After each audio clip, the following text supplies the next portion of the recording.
Até o fim de junho, deve ser levada ao plenário do Supremo uma ADI, ação direta de inconstitucionalidade, impetrada por entidades sindicais pela volta do imposto.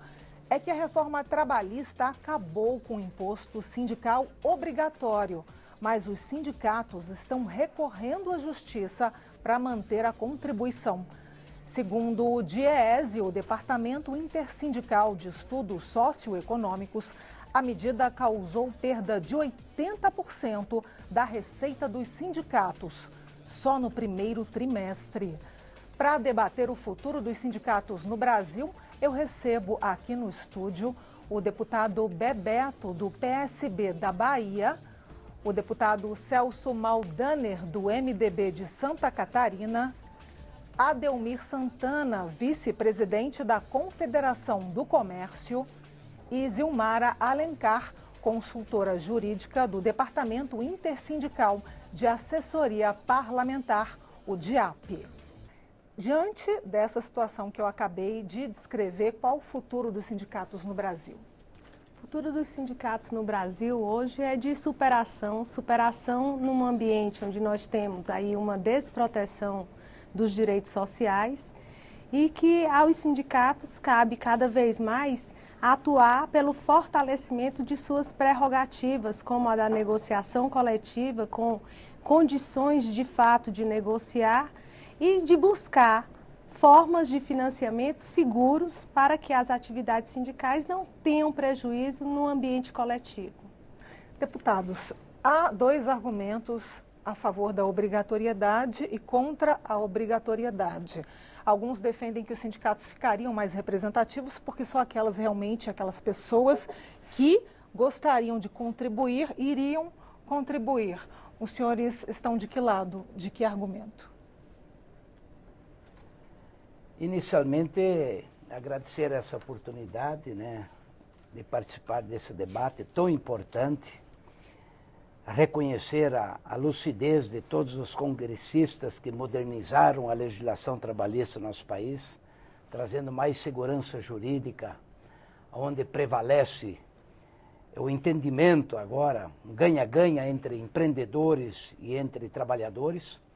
E quero discordar inicialmente pelas colocações até da nossa apresentadora, com muita humildade, e também da doutora Zilmara. Estamos num ambiente democrático, deputado.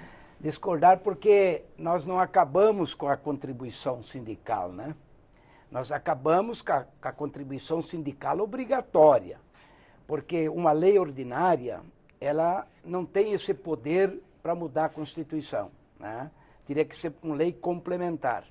Nós apenas acabamos com a obrigação, quer dizer, cada trabalhador ele tem que expressamente assinar que ele está de acordo com aquela contribuição. Porque era uma ilicitude o que estava acontecendo hoje no nosso país, principalmente com centrais sindicais, com muito dinheiro, onde não tinha uma prestação de serviço correspondente. Agora sim, agora os sindicatos vão ser mais, mais autônomos, vão mostrar serviços. Eu acredito no verdadeiro sindicalismo, porque ele vai mostrar serviço para o seu associado e o associado vai reconhecer o trabalho e ele vai concordar expressamente assinando que quer contribuir com o seu sindicato.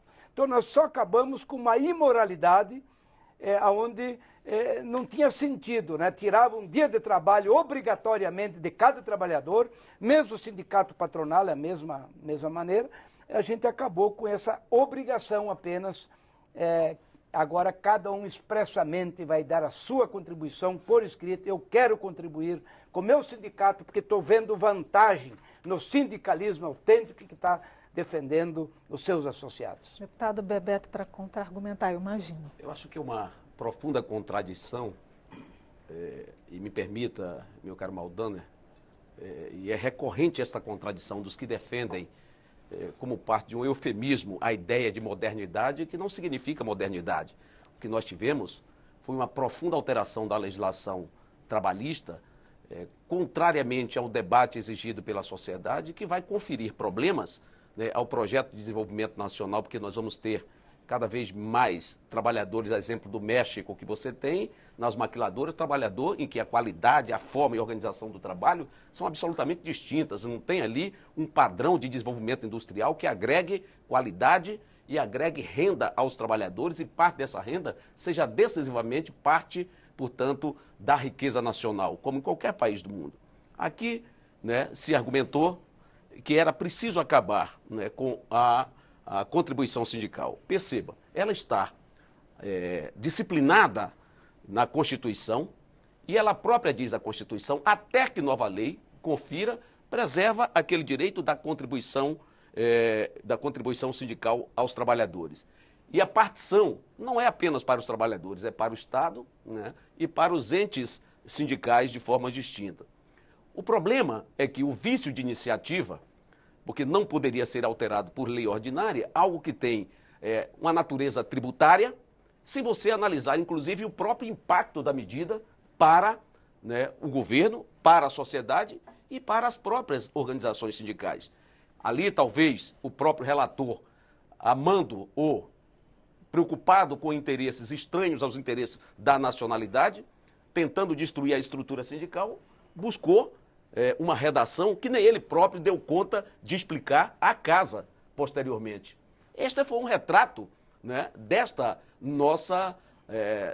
desse nosso enfrentamento aqui no âmbito da casa. Então, a contribuição sindical, por mais que possa se argumentar, ela é uma necessidade, foi mantida e reiterada pelo artigo 8º da Constituição de 1988 e trata de forma a disciplinar o custeio, ainda mais num ambiente em que novas responsabilidades foram conferidas ao movimento sindical no âmbito do direito coletivo do trabalho. Portanto, ela jamais poderia ser suprimida sem analisar, inclusive, o impacto para o próprio Estado brasileiro.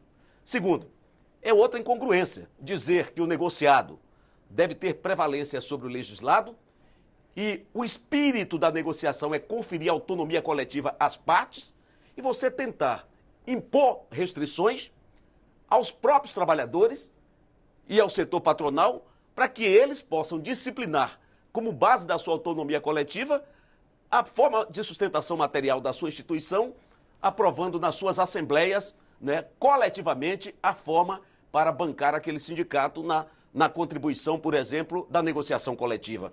E você, então, passa a estabelecer a ideia do tributo e do coletor de tributo, né, como no passado, em que os trabalhadores terão que autorizar individualmente. Ora, se o direito coletivo estabelece que nós temos, para além daqueles trabalhadores filiados, o espírito de categoria coletiva de trabalhadores, e que todos abrangentemente se oportunizam do resultado daquela negociação coletiva, é prudente, e aqueles que defendem a modernidade não veem, inclusive que esse é um princípio consagrado pela própria OIT, que é do respeito à autonomia coletiva. Não por acaso nós estamos enfrentando na lista longa denúncias em relação às medidas dessa reforma trabalhista.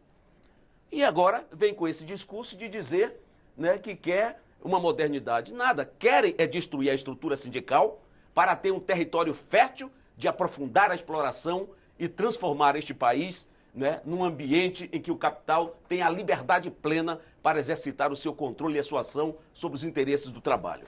O deputado Bebeto tocou em vários temas transversais, pensei em várias perguntas, mas eu queria começar por uma bem básica, a Delmir Santana, que é as pessoas que defendem o argumento de que o imposto deve ser obrigatório, elas dizem que, já que o sindicato, os trabalhadores, por exemplo, eles se beneficiam de um aumento, digamos, a coletividade, então também a dedução deveria ser para todos. O que o senhor acha desse argumento? Olha, eu queria, por dois assuntos importantes. Primeiro, a lei como um todo.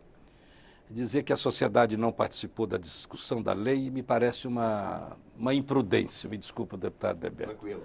Foram muitos seminários, eu tive a oportunidade de participar, sem ser parlamentar, de 8 a 10 seminários, muitos encontros, audiências públicas e tal, feitos por alguém que se dizia representante da população. Podemos até não ser, nem do lado patronal, nem do lado dos trabalhadores e nem da vida parlamentar. Aí vamos rever essa questão da representação. Então, essa lei foi amplamente discutida em todos os seus meandres. Esse é o aspecto. Com relação, eu quero agora, para a fileira com o deputado Maldaner, não se acabou com a contribuição sindical. O artigo é o mesmo, o que regula a contribuição sindical para os patrões e para os trabalhadores. O que existiu foi um hábito de 50 anos, que se criaram tantas entidades sindicais no país, tantas, 11 mil, 12 mil dos trabalhadores, 6, 7 mil dos patrões, e muitas delas sem nenhuma representatividade. Bastava aquela ata debaixo do braço, uma conta bancária e a obrigatoriedade do pagamento. Com relação aos patrões, o artigo é o mesmo. Muitas leis foram beneficiando as pequenas empresas, micro e pequenas empresas, algumas coisas. Já não recebíamos mesmo. Já tínhamos uma deficiência de recursos para manter isso. O espírito da criação era manter a equidade entre a representação de trabalhadores e de patrões. E até a pirâmide era idêntica.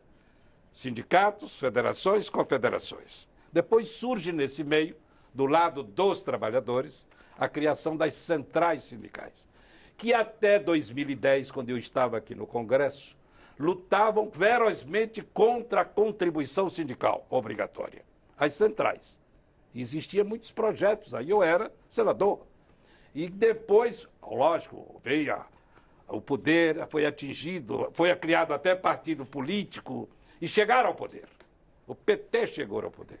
E ao chegar ao poder, o governo, essa divisão da contribuição sindical, tanto de um lado como do outro, se dava 60% para a base, para o sindicato, 15% para as federações, 5% para as confederações e 20% para o Ministério do Trabalho. Ao chegar ao poder, o PT, foi criado um artifício daquela parte do governo. Metade foi para as centrais sindicais e a outra metade ficou para o Estado.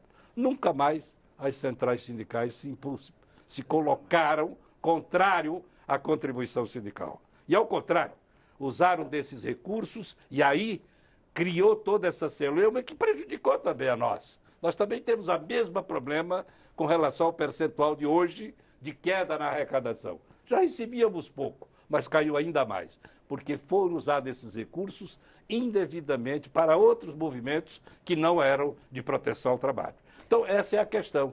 A contribuição não acabou, o deputado Maldaner disse muito bem, está lá, existe a contribuição sindical, mas é preciso que haja consciência política, tanto dos patrões como dos trabalhadores, para liberar ou para dizer que quer contribuir com a sua vida sindical. Isso aí vai depender agora da ação de cada representante. Ou talvez até justificar, não é? Porque é uma taxa que é cobrada do trabalhador, mas sem contrapartida, não há justificativa de prestação de serviço. Eu diria até que pode haver, mas agora tem que ser com muita clareza, porque ele não vai dar dinheiro sem saber para onde vai.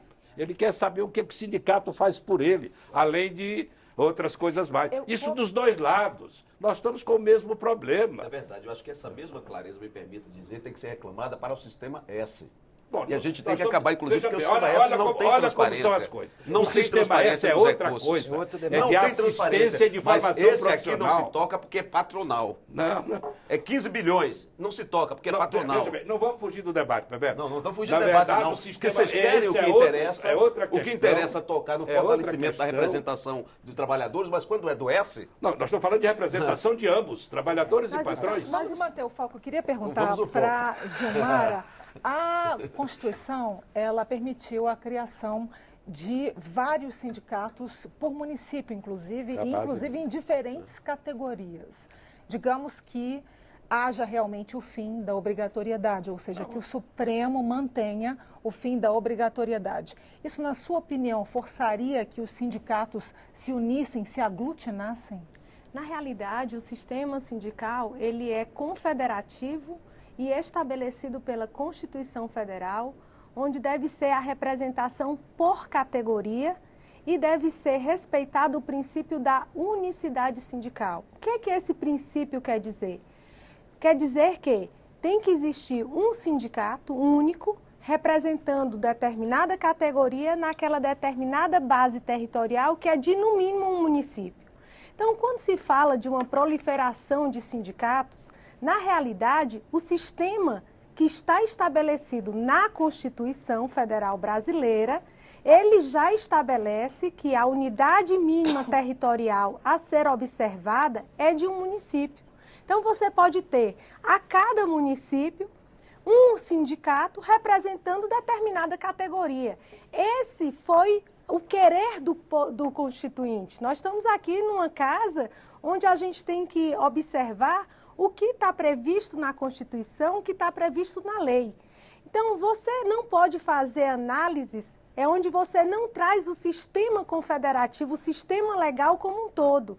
Você tem que analisar que a Constituição Federal, quando determina uma atuação sindical, ela faz no sentido de determinar que aquele sindicato não negocie apenas para um ou outro trabalhador, aquele que recolhe, é para negociar em nome de toda a categoria, independente de contribuição. Esse foi o fundamento que trouxe a assertiva da necessidade de uma contribuição sindical compulsória, uma vez que o espírito do Constituinte era demonstrar no ambiente do trabalho o espírito da solidariedade. Muitos trabalhadores, ainda sem a consciência necessária de uma atuação coletiva para um maior ganho, para uma melhoria das suas relações de trabalho, ficaram abrigados pelo Constituinte ao dizer que o seu sindicato iria lhe representar de forma coletiva e por categoria. Então, hoje, a representação por categoria, ela é pautada em um tripé. É o tripé da unicidade, é o tripé da representação por categoria.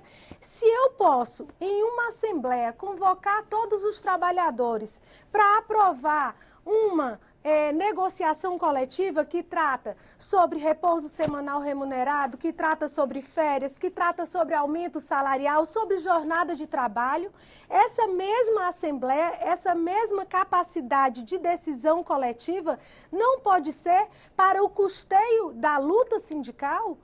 O que ocorreu com a reforma trabalhista, na realidade, foi uma falsa propaganda no sentido de que estava se incentivando a negociação coletiva. Quem promove a negociação coletiva? Sindicatos, entidades sindicais. Entidades sindicais que agora estão sem o seu aporte financeiro para entrar com as suas atividades sindicais na defesa da classe trabalhadora, para poder deixar um ambiente muito mais fácil de um avanço e numa precarização das relações de trabalho. Quando você fala do custeio sindical, é o custeio sindical que faz com que as entidades sindicais possam adotar atividades na busca dos interesses e defesas da categoria e não só de quem contribui. Então, olha só que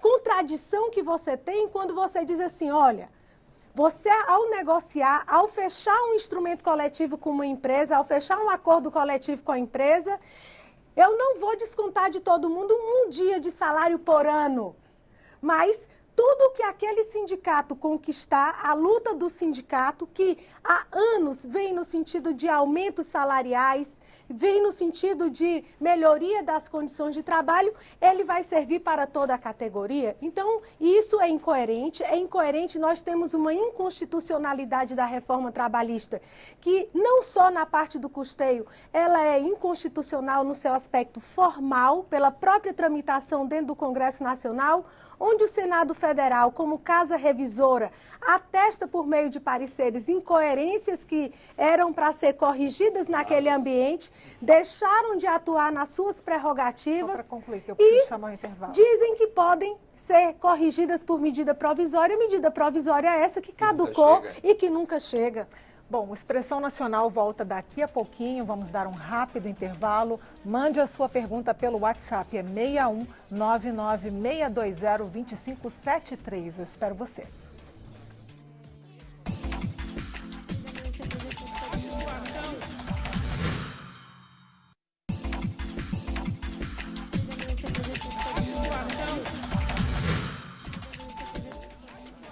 O O Expressão Nacional está de volta, lembrando que você pode mandar a sua pergunta sobre o fim da obrigatoriedade da cobrança do imposto sindical.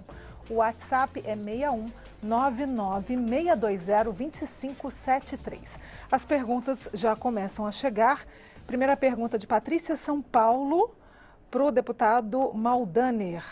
Ela diz que o imposto, na opinião dela, estimulou a criação de sindicatos de papel e queria que o senhor comentasse. Exatamente.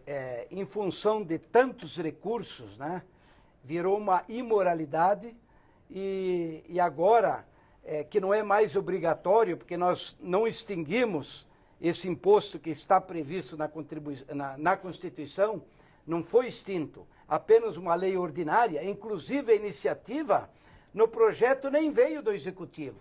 Foi uma iniciativa aqui na Câmara que surgiu, né, de botar expressamente escrito que tem que ter o consentimento do trabalhador. Então, agora nós vamos realmente, não é descobrir, os sindicatos autênticos, aqueles que mostram serviço, e o trabalhador vai contribuir porque ele vê resultado, né? E pode ser até coletivamente, como foi aqui levantado, mas desde que cada um expresse a sua assinatura consentindo com essa contribuição. Então, nós não extinguimos a contribuição sindical. Aliás, eu acho que está na hora, eu particularmente penso que temos que entrar com a PEC, com uma lei complementar, né, de acabar com esse malefício mesmo obrigatório, né?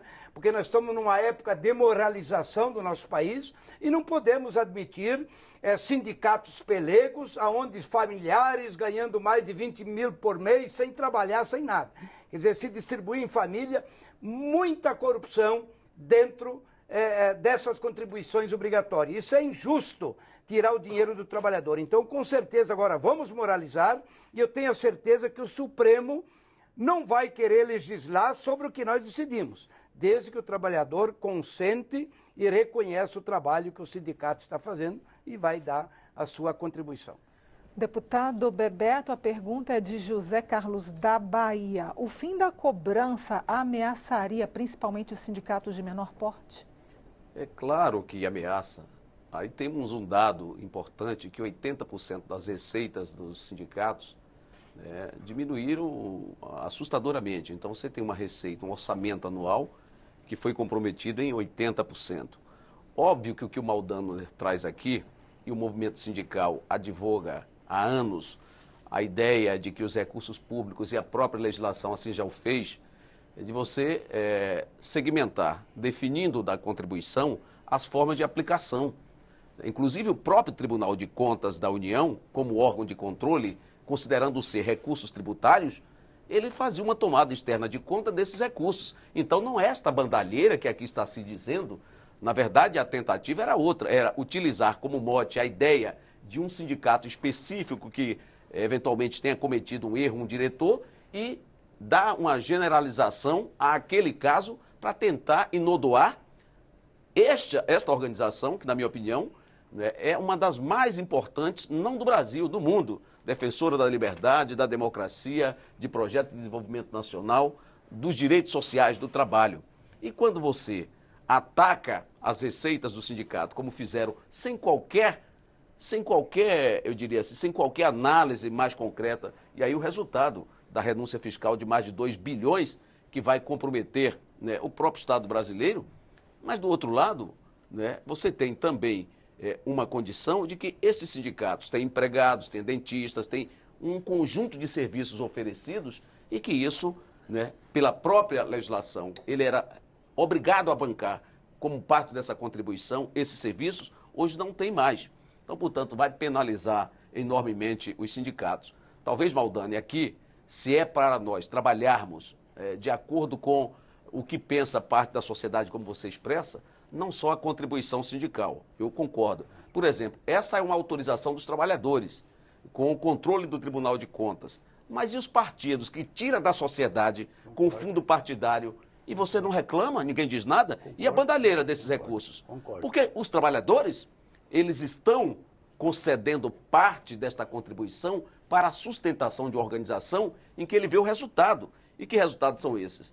com a sua decisão em assembleia, ele ver no direito coletivo do trabalho a negociação coletiva, a proteção social, a sua jornada ali estabelecido e ele está próximo, está vendo o resultado do trabalho. Agora ele perguntaria, e por que então você próprio não apresenta uma medida para extinguir o fundo partidário de partidos aqui nesta casa? Seria uma medida.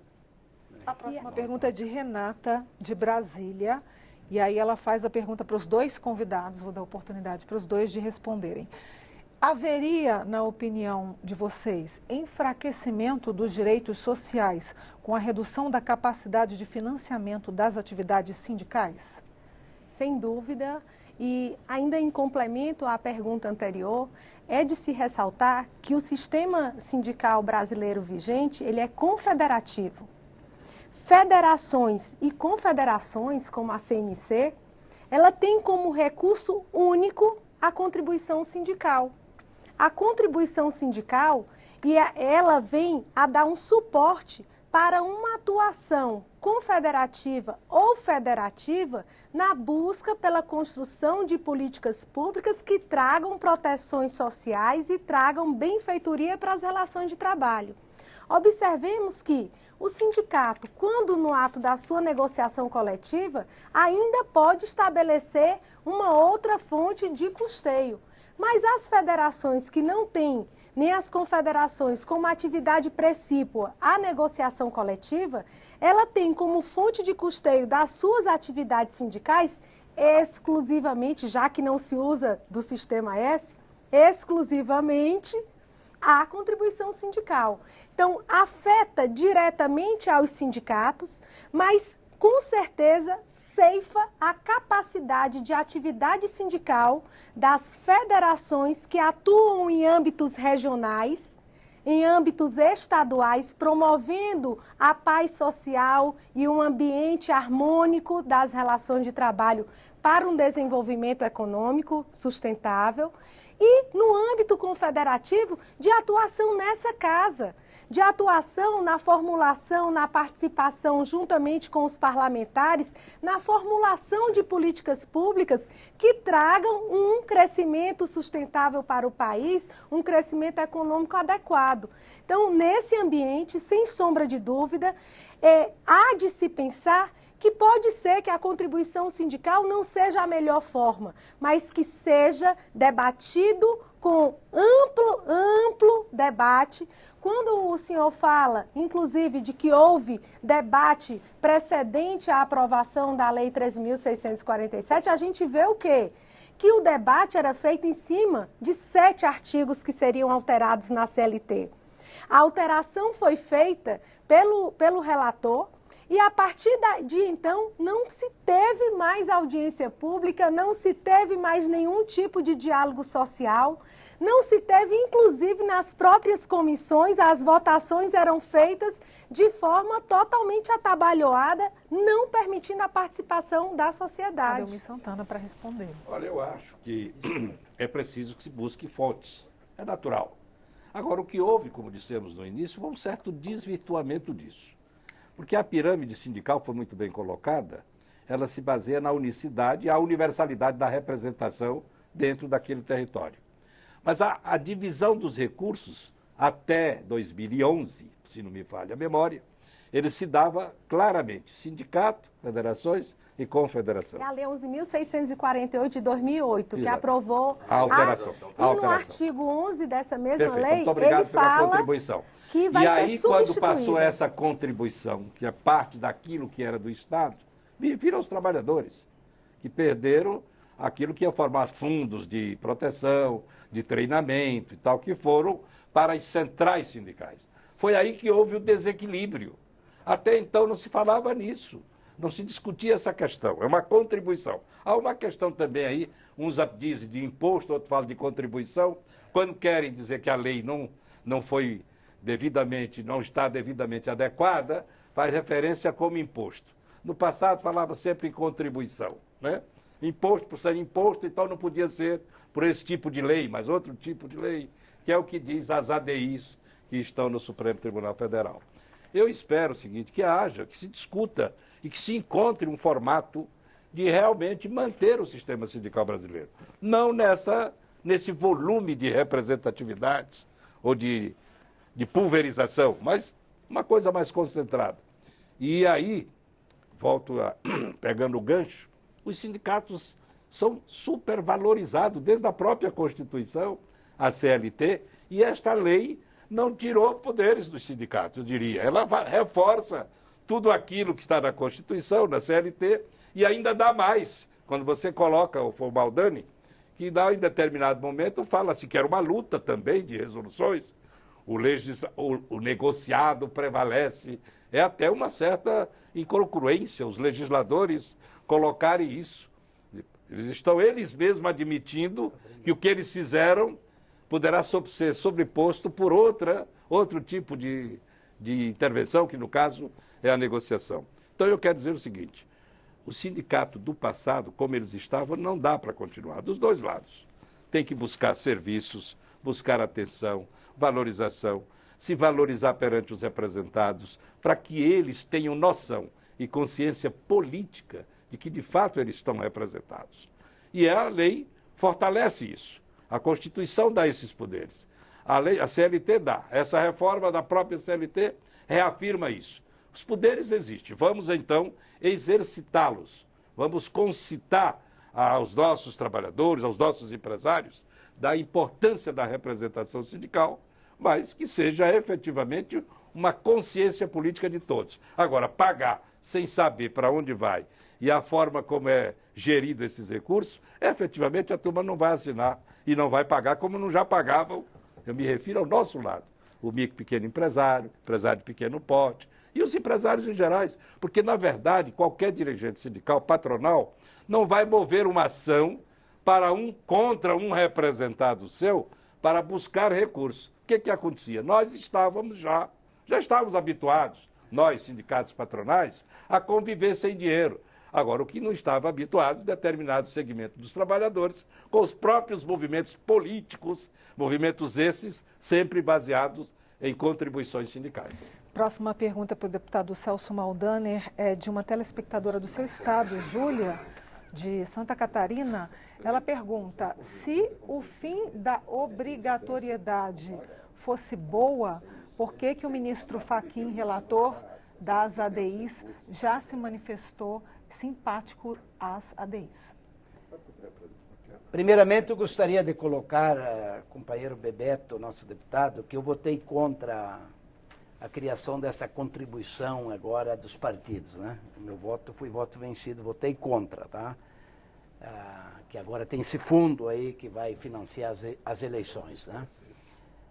E quero, respondendo à pergunta aí da catarinense, com muita satisfação, dizer que ficou bem claro aqui que a contribuição sindical ela não foi extinta, ela existe pela Constituição e nós teríamos que, com uma lei complementar, para acabar com essa contribuição. Nós não mexemos na Constituição, foi apenas uma lei ordinária. Aqui no artigo 578, as contribuições devidas aos sindicatos pelos participantes das categorias econômicas ou profissionais ou das profissões liberais representadas pelas referidas entidades serão sob a denominação de contribuição sindical pagas, recolhidas e aplicadas na forma estabelecida nesse capítulo, desde que prévia e expressamente autorizada. Então, o que nós colocamos na lei ordinária, apenas essa, desde que prévia e expressamente autorizada. Então, aquele que vai ser beneficiado, ele vai contribuir. Então, nós vamos criar um sindicalismo mais autêntico. Por exemplo, os pequenos sindicatos que dizem que não vão sobreviver, não é nossa realidade, não. Lá em Santa Catarina, por exemplo, os sindicatos dos agricultores familiares, agora todo mundo contribui, está previsto no estatuto, pelo estatuto você pode contribuir, mas o agricultor ele contribui com amor, porque ele sabe que está sendo beneficiado pelo seu sindicato, então ele expressa o seu consentimento e assina e contribui. Então a contribuição, ela continua, quem quer contribuir, assina, concorda, nós apenas tiramos a obrigatoriedade. E eu não acredito que o Supremo, que o ministro Fux, vai querer legislar sobre uma decisão que nós tomamos com essas duas palavras expressamente, né, autorizada. Quer dizer, Como é que eu vou obrigar o cara a contribuir? Não, eu quero contribuir porque eu vejo vantagens, né, que está defendendo essa nossa categoria. E com isso vai moralizar agora, né, porque não existe parâmetro no mundo, nos outros países aí 70, 80 sindicatos, quer dizer, milhões e milhões de sindicatos, isso aqui é uma loucura, não existe parâmetro no mundo, por isso que eu acho que estava na hora de moralizar e eu acredito que o Supremo vai respeitar a legislação que nós votamos aqui na Câmara Federal. Deputado Bebeto pergunta de Antônio do Rio de Janeiro, se os recursos, a aplicação dos recursos que vêm do imposto, da contribuição, se essa aplicação fosse justificada, na sua opinião, então, poderia deixar de ser compulsória? Olha, perceba, repito, a própria legislação e o Tribunal de Contas impôs uma norma da segregação contábil para as instituições que recebiam o chamado imposto ou contribuição sindical. E muito claramente, entre os entes sindicais, na partição de 60, 15, 5, 20 e que com a lei de legalização das centrais sindicais nós passamos a ter 10 para o Estado, 10 para as centrais e diga-se de passagem, esta casa Presidente Lula sabe muito bem e o Congresso assim atuou, o papel que as centrais sindicais desempenham no coesionamento nacional da luta dos trabalhadores e na interlocução em todo o mundo. As centrais sindicais são as mais importantes do cume das entidades sindicais de cada um desses países. Uma experiência que vocês tanto defendem como modernidade, na Itália, por exemplo, tem um papel relevante as centrais sindicais. Nos Estados Unidos, da mesma forma.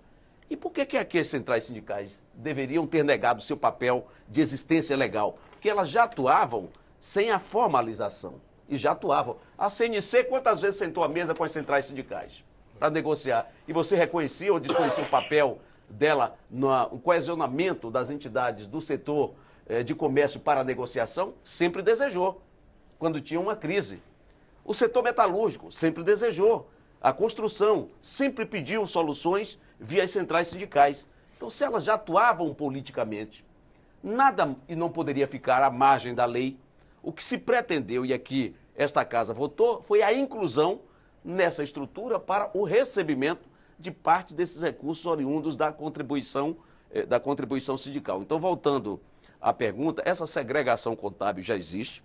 Os trabalhadores não reclamavam, né, porque a parte que ficava com o sindicato, eles sabiam exatamente a aplicação, não havia bandalheiras, isso é uma inverdade, é uma mistificação que se faz, né, em relação a esses recursos.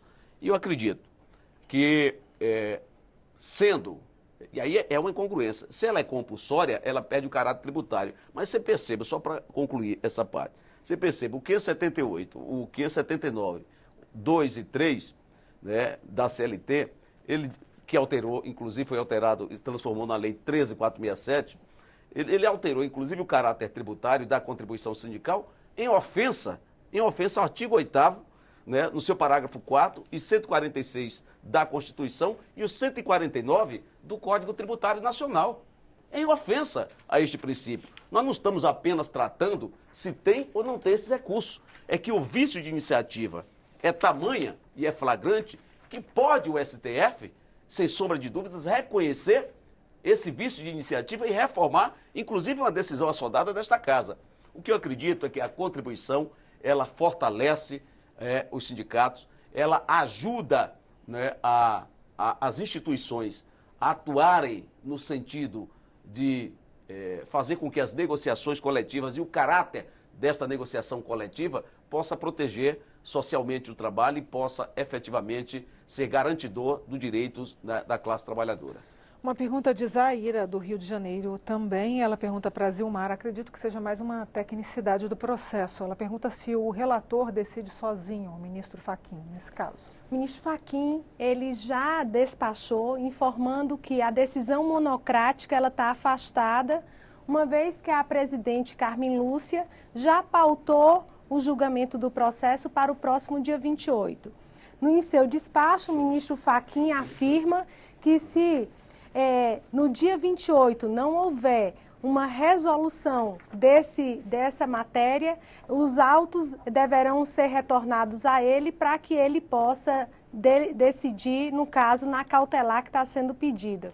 Em complemento a essa informação, é importante a gente frisar que aqui está se falando muito na questão de que a contribuição sindical, ela está fazendo com que os sindicatos de papel ou sindicatos que não são ativos não possam, de fato, coexistir com essa contribuição sindical, que há um fomento a isso. Quando, na realidade, a gente sabe que o papel da lei deve ser o de fiscalizar e de coibir erros, mas não de enfraquecer a estrutura sindical. Não há Estado democrático sem sindicato livre. Não há Estado democrático, não há democracia sem que você tenha condições de ter atores sociais que façam a defesa do direito coletivo. O direito coletivo do trabalho, ele vem para trazer esse dinamismo que as relações de trabalho têm. Imaginemos que nós temos um dinamismo das relações de trabalho que precisam ser acompanhados diante da estrutura mundial que nós temos e cabe àquele ator social, que é o sindicato, promover a legislação que vai ficar referenciada para a sua categoria. Então, quando a gente trabalha com lei, com a elaboração de leis, eu tenho que trabalhar na elaboração de coibir o errado, mas não de destruir uma estrutura sindical, de acabar com o fomento econômico daquela entidade para que aquela entidade possa agir. E é também importante a gente ressaltar que quando a gente fala de despacho do STF, que pode ou que não acreditamos que o STF vai se furtar a fazer a correção de um dispositivo que inadequadamente foi legislado por meio de lei ordinária, quando de fato deveria ser lei complementar, a CLT ela é um código. O código ele tem que ter tramitação própria. Essa própria casa, por diversas vezes, arquivou matérias que tratavam de uma reforma da CLT no passado, porque entendia que ela tinha que ter rito próprio. Engraçado, para esse não houve a adequação de tratar a CLT como código da legislação trabalhista.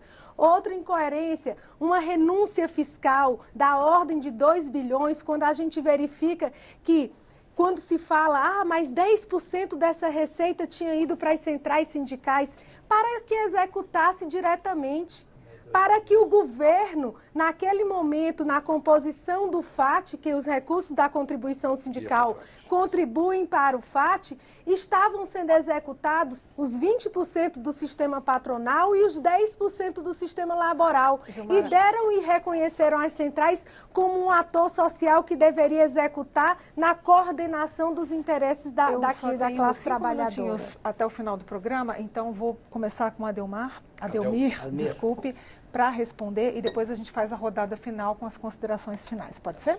Por favor. Responder? Para responder, para sim, não. Eu acho que foram pertinentes todas as colocações feitas pela doutora Zilmara.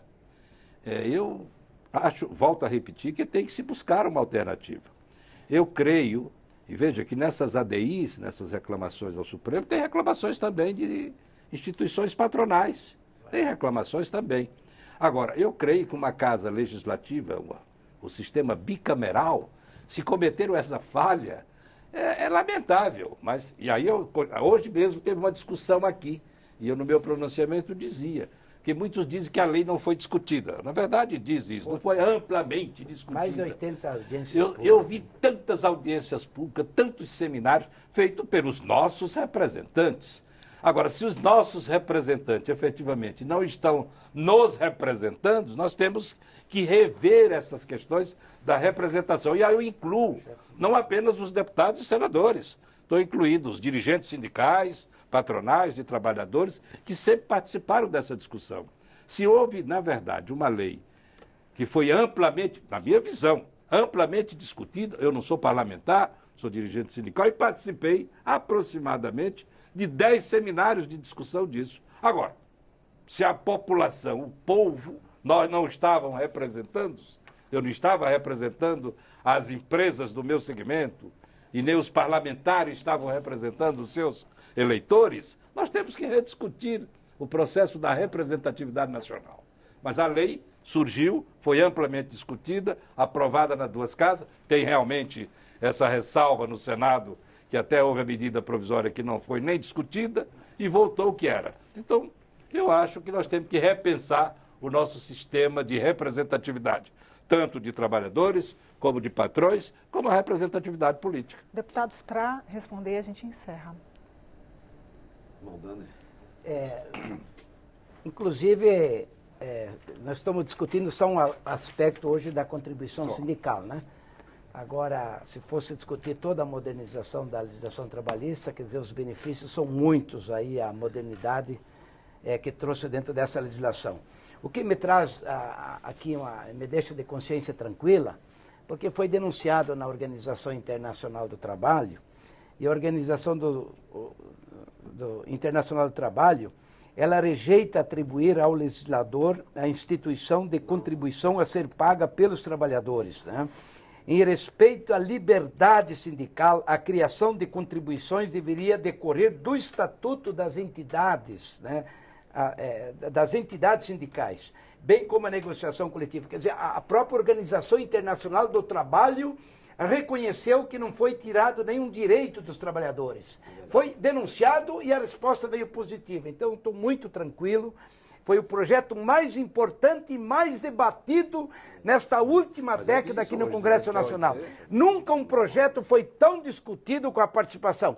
A única audiência pública, o único seminário que deu problema foi na Assembleia Legislativa em Florianópolis, porque as centrais sindicais não deram oportunidade para discutir esse projeto, mas foi discutido em todo o Brasil e eu acho que foi um grande projeto que vai marcar a história do nosso país. Para a gente encerrar, deputado. É importante a gente falar que 10 essa segundinhos. decisão da OIT não foi nesse sentido.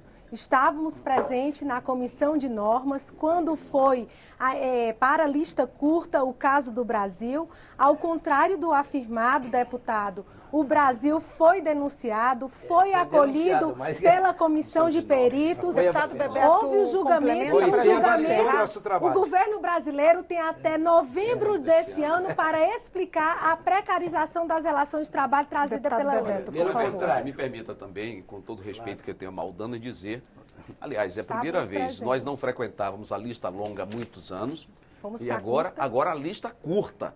E o Comitê de Normas da OIT, né, acolheu, obviamente que pelos procedimentos internos o Brasil terá um tempo para manifestar-se Até sobre novembro. as denúncias, portanto até novembro, e não é verdade que ela legitimou, né, a conferência, né, a tal malfadada reforma trabalhista. Então, Inclusive de forma expressa, deputado. isso está de forma expressa, então vamos parar com isso. Não há isso. O governo está tentando, e seus representantes, dizer que há uma legitimidade da OIT. Não é verdade. A EBC soltou uma matéria que foi, no sentido, foi determinada que ela desfizesse a Por matéria. fim, nós, por exemplo, esta casa, mais do que a perversidade com a reforma que precariza, enfim, e todos os debates que nós temos feito, no âmbito específico da contribuição, se a contribuição sindical, por exemplo, é uma discussão e deveríamos ter superado ela para não figurar como impositiva, no mínimo o respeito, se era para conferir autonomia, a legitimidade da representação no âmbito da negociação coletiva deveria ser garantido a autonomia coletiva para disciplinar a cobrança para aquela categoria. Se uma categoria está em negociação, define no seu próprio estatuto, está lá, que a forma para a sustentação da negociação é de 1%, de 2%, e eu sou autor de um projeto, por que que a lei impede, inclusive, que aquela categoria possa, à luz do seu estatuto e da vontade coletiva, estabelecer a forma de sustentação? Aí pode tudo, pode regular a negociação, jornada, benefícios, mas especificamente no que tange a sustentação material, diz isso não pode, só se tiver uma autorização expressa. Isso é incongruência, isso é tentar diminuir o papel dos sindicatos, que vai ter consequências na democracia, no projeto de desenvolvimento nacional, na proteção social do trabalho e, sobretudo, no desenvolvimento da indústria nacional. Eu preciso encerrar. Muito obrigada pela presença de todos vocês, deputado Bebeto, Adelmir, deputado Celso Maldaner e Zilmara. A gente se encontra no próximo Expressão Nacional. Tchau.